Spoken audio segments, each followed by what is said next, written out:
Amados hermanos, Dios les bendiga. Damos gracias a Dios por este tiempo y oportunidad que Dios nos da. Acabamos de tener una lectura muy interesante, que es el capítulo 54 del libro de Isaías. Es una lectura que nos habla precisamente del mensaje de Dios para un pueblo que está a punto de regresar a la tierra prometida. Ha pasado ya un cautiverio de 70 años. Un pueblo lejos de su tierra que está clamando todos los días por volver a casa. Como es la experiencia de muchos de nosotros cuando nos sentimos desamparados o angustiados. Vemos en la palabra de Dios cómo nuestro Dios está mandando un mensaje de esperanza. Sin lugar a dudas, es un mensaje de esperanza como el que todos necesitamos en algún punto de nuestra historia.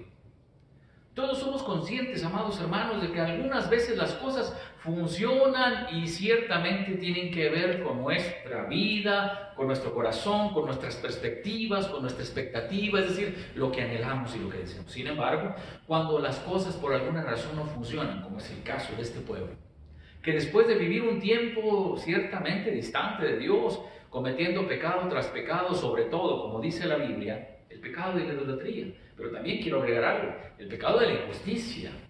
Era un pueblo injusto, malvado, que a causa de su olvido de Dios, que fue de manera progresiva, empezó a caer en una desobediencia tal que se empezó a olvidar de su hermano. Eso fue lo que realmente Dios condena, y entre otras cosas. Hoy quiero compartir con ustedes un tema que se llama preparándonos para volver a empezar. Preparándonos para volver a empezar. Para muchas personas, hermanos, este tema o esta expresión volver a empezar es una necesidad. Es algo recurrente, constante. Es algo que anhelamos todos los días. ¿A quién no le gustaría volver a empezar? Tenemos que reconocer delante de Dios y delante de nosotros mismos, al aprender a ser honestos, que muchas de las veces nos hemos equivocado.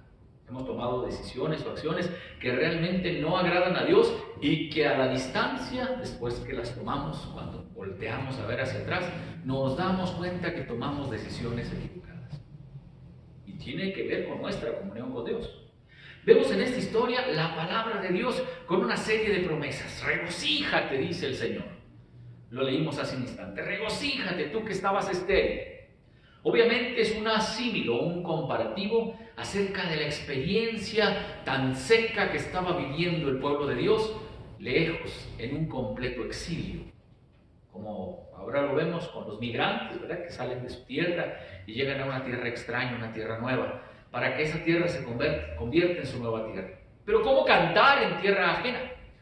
Dice el libro de los Salmos. ¿Cómo cantarle a Dios si estamos lejos de nuestra casa, lejos de nuestra tierra? Bueno, en esa experiencia, mis amados hermanos, encontramos a este pueblo.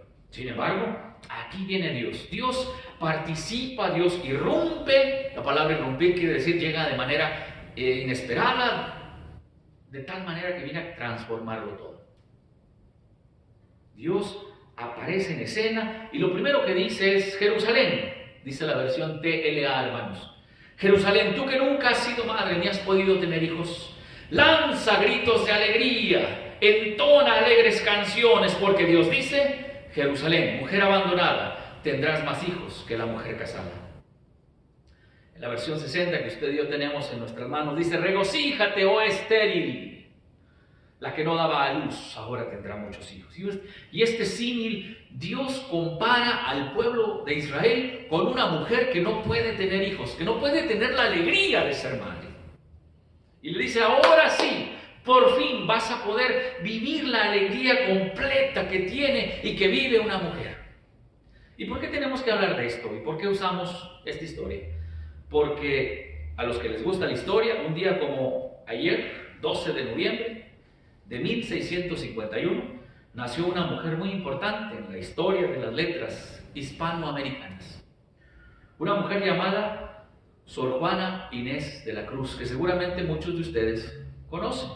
Vamos a intentar poner por aquí a un lado alguna frase muy conocida de ella, por ejemplo, aquella poesía o poema que dice: hombres necios que acusáis a la mujer sin razón, sin ver que sois la ocasión de lo mismo que culpáis. Seguramente se acuerdan de esa palabra. Pero ella también, como una mujer religiosa, porque fue monja de las Carmelitas Descalzas, así se llamaba la orden, también compuso un soneto al Cristo sacramentado. Permítanme leerles un pedacito. Dice: Amante dulce del alma, bien soberano a que aspiro, tú que sabes las ofensas castigar a beneficios. Estas palabras, hermanos, nos recuerdan precisamente la presencia de una mujer que fue considerada la mujer más intelectual o con una estatura intelectual considerable. Fue una poeta, fue una mujer teóloga, fue una mujer de letras, cuando quiero recordarles que en 1651 no era bien visto que una mujer aprendiera a leer. ¿Y ustedes cómo es esto? Sí, las mujeres no iban a la escuela. Era un privilegio de algunos caballeros. Obviamente en ese entonces la educación no era un derecho, era un privilegio. Por lo tanto, quien podía pagar entraba a la escuela. Estamos hablando de la época de la colonia en México. ¿Cuánto duró la época de la colonia en México? Recuerde usted, de 1521 a 1821. 300 años estuvimos a los españoles aquí en México. Y ellos gobernaron, dirigieron la vida, nos enseñaron, nos transformaron, para bien o para mal, como usted quiera. Y ahí aparece en escena una mujer metida en un convento que amaba los libros, nunca se casó. Recordará usted que los monjes y las monjas hacen un voto, o 3 votos. Voto de castidad, voto de obediencia y voto de pobreza. Durante todo ese tiempo esta mujer se mantiene encerrada. Al principio, en su biografía, resulta que es una especie como de sierva o de ayudante de una mujer rica de aquel entonces, esposa de un marqués. Lo que tenemos que destacar de aquella mujer es que en su tiempo fue una mujer especial que Dios quiso usar y dejar una herencia invaluable. Y hoy, seguramente usted tiene esos billetes de antes, de los de 1,000 pesos. Y por cierto, va a salir un billete conmemorativo. Ahí podrá verlo. ¿Y por qué hablamos de este tema? Porque precisamente recordando a esta dama, leyendo la Escritura, Dios habla con una mujer. El pueblo de Dios aquí es una mujer. Y le dice, regocíjate. Regocíjate, oh estéril. Quiero con ustedes compartir algunos aspectos que me parecen importantes. El primero, ante la incertidumbre, regocíjate en la promesa. Ante la incertidumbre, la palabra incertidumbre quiere decir de lo que no estás seguro, de lo que no sabes que va a suceder, como el futuro. ¿Quién sabe qué va a suceder? El domingo pasado hablábamos de un hombre que perdió el control, perdió los estribos, perdió su devoción a Dios, perdió sus principios, lo perdió todo. ¿Y cuál fue el pecado? ¿Cuál fue lo que realmente lo llevó a ese punto? La incertidumbre. ¿De quién estoy hablando? Del rey Saúl. Del rey Saúl que no sabía, iba a una guerra contra los filisteos y era tanto su deseo de saber si iba a ganar o perder que cometió un pecado gravísimo contra Dios. Fue a consultar a una adivina, dice la Biblia. Cuando la Biblia expresamente lo prohíbe. Para todos nosotros, hermanos, quiero abrir un paréntesis, está prohibido consultar adivinos, médiums y todas estas cosas que puede haber. Lo sabemos. No es necesario incluso que lo digamos. Sin embargo, este hombre perdió el control. Tal era su desesperación que no le importó faltarle a Dios, a sus principios, a lo que él creía y pensaba. Cuando estamos llegando al punto de la incertidumbre, amados hermanos, es un peligro. Y es ahí donde tenemos que poner nuestra confianza a trabajar. Nuestra confianza está gritando, quiero trabajar. Nuestra fe está diciendo, estoy listo para trabajar. Pero es necesario que empecemos a entender lo que la Biblia dice. Si este pueblo que todavía estaba en cautiverio, pero Dios lo estaba preparando para regresar, por eso el tema se llama preparándote para volver a empezar. Este pueblo está recibiendo la palabra de Dios por parte del profeta Isaías que le dice, regocíjate. Regocíjate, vienen grandes cosas para ti. Dios se acordó de ti. Dios te ve como esta mujer sola, como esta mujer señalada, como esta mujer que no tiene la alegría de tener hijos. Y ahora dice el Señor, Él está presente. Él se ha acordado de ti. Él no te va a dejar solo, jamás. Aquí vemos la promesa. La primera cosa, una promesa en el retorno a la tierra. Van a regresar a su casa. 70 años después van a retornar a casa, a reconstruir la ciudad, a reconstruir el templo y sobre todo a gozar del amor de Dios en la tierra prometida para sus padres. ¿A quién le gustaría o a quién no le gustaría regresar a casa y disfrutar del calor del hogar? Amados hermanos, cuando nos sentimos agobiados necesitamos apoyo, soporte. Cuando nos sentimos cansados, frustrados, desanimados, cuando sentimos que estamos viviendo en cautiverios mentales, emocionales. necesitamos puertas para saber que hay una libertad. Más de uno de nosotros no las encuentra. Sin embargo, quiero animarles, hermanos, a que meditemos en esta palabra para nuestras vidas. Regocíjate, oh estéril. Regocíjate en la promesa. ¿Cuál promesa? Dios va a actuar. Dios no se ha olvidado de ti. Dios está a tu lado, firme, poderoso. Pero es necesario que tú y yo pongamos nuestra fe ahora a trabajar. No a prueba, a trabajar. Es el tiempo de dejar atrás las incertidumbres y hacer muestra la palabra del apóstol San Pablo cuando dice: por nada estéis afanosos, por nada. Y la palabra nada es nada. Porque muchas de las veces, hermanos, perdemos el control. Nos desesperamos, cambiamos el semblante, estamos como incómodos. Incluso aturdimos a nuestra familia, a nuestros hijos, a nuestras parejas o a nuestras vidas. Y no aprendemos a confiar en esta promesa tan hermosa del primer versículo. Regocíjate, regocíjate. La segunda cosa que aprendemos aquí es: vamos a regresar a una plena comunión con Dios. ¿Qué es tener plena comunión con Dios? Es decir, tener un reencuentro con el Evangelio de Jesús, con la buena noticia liberadora, transformadora, con aquella noticia que nos dijo que Cristo es el Señor de nuestras vidas y que ahora ese Cristo maravilloso promete amarnos hasta el último día de nuestras vidas. El Señor murió por ti y por mí. Es verdad, pasaremos por momentos complicadísimos. Sin embargo, hoy te invito en el nombre de Cristo a que te prepares para volver a empezar. Cristo Jesús dice: prepárate para volver a empezar. Es tiempo de volver a mí, es tiempo de volver a casa, es tiempo de que escuches palabras de vida y ya no más palabras de sufrimiento. Vivimos en un tiempo, hermanos, donde hoy mucha gente se está preguntando: ¿qué vamos a hacer? ¿Qué vamos a hacer ante esta situación que nos está agobiando? El Señor nos dice: yo estaré contigo, yo seré tu sustentador, yo seré tu alegría. Y nos dice, nos manda, nos pide: regocíjate.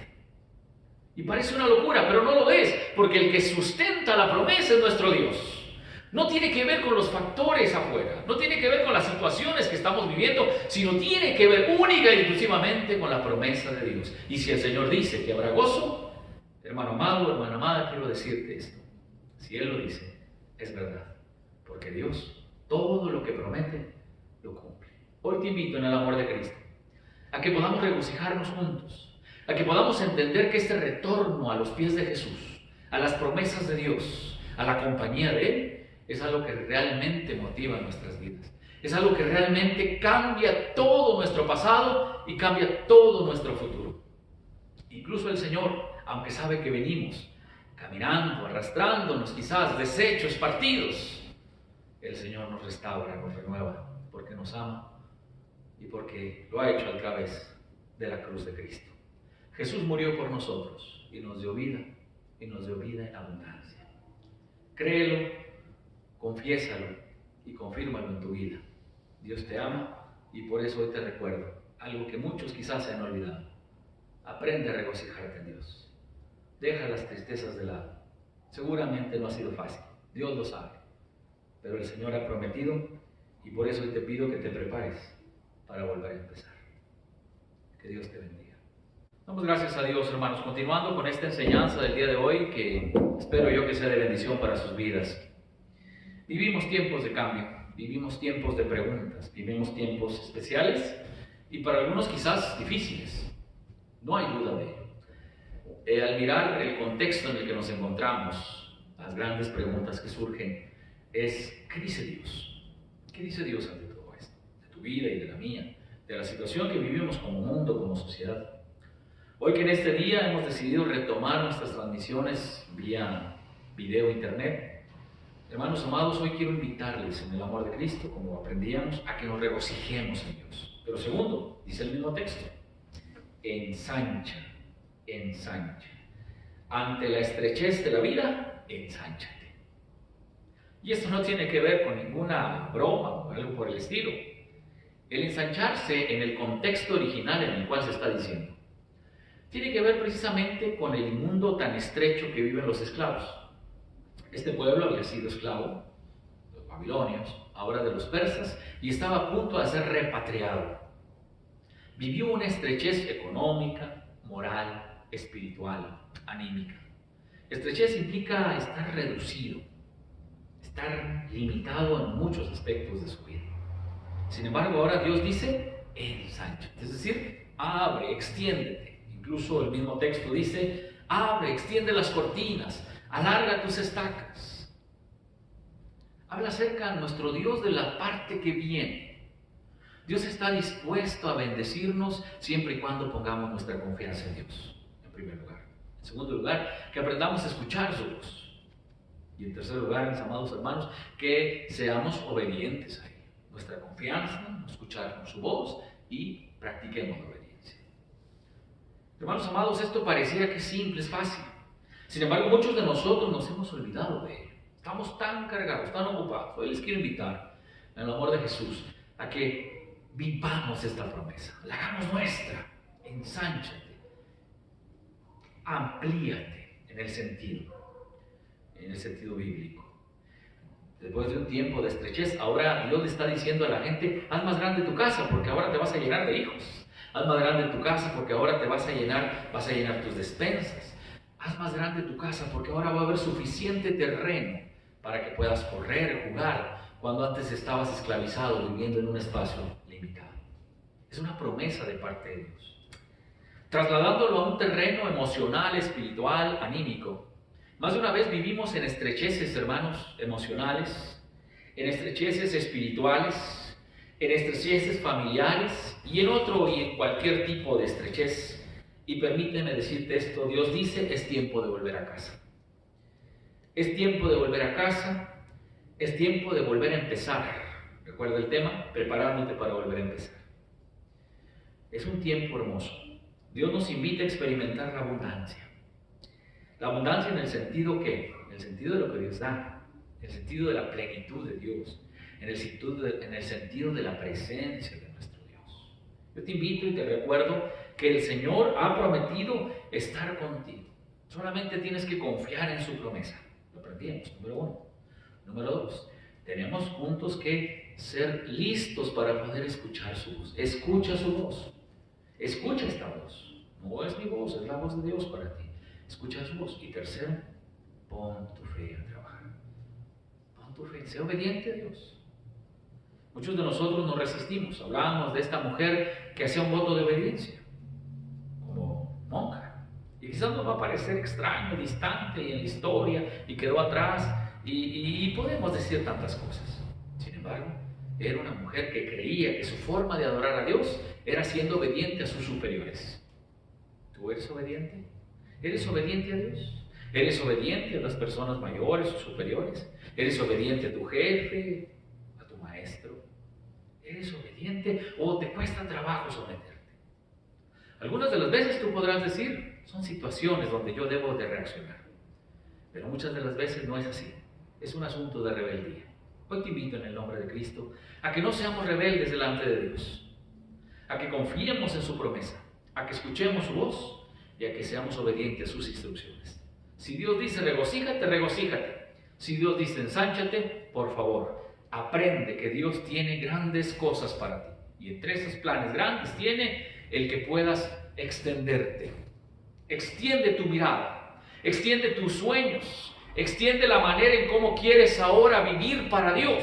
Extiende la manera en cómo quieres experimentar el poder de Dios en tu vida. Abre tus alas, abre tu corazón a Dios.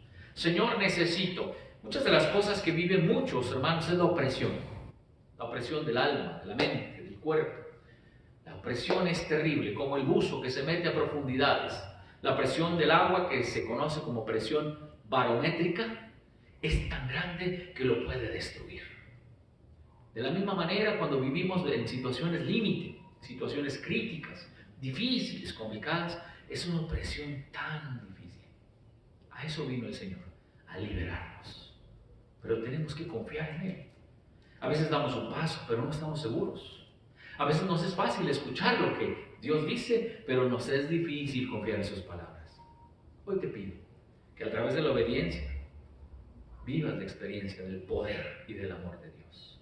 Prepárate, porque viene un nuevo inicio para ti. Prepárate, porque después de que todo esto pase, vendrá un nuevo inicio. Prepárate, porque hoy Dios dice que es tu inicio. Amados hermanos, que nuestro buen Dios les bendiga.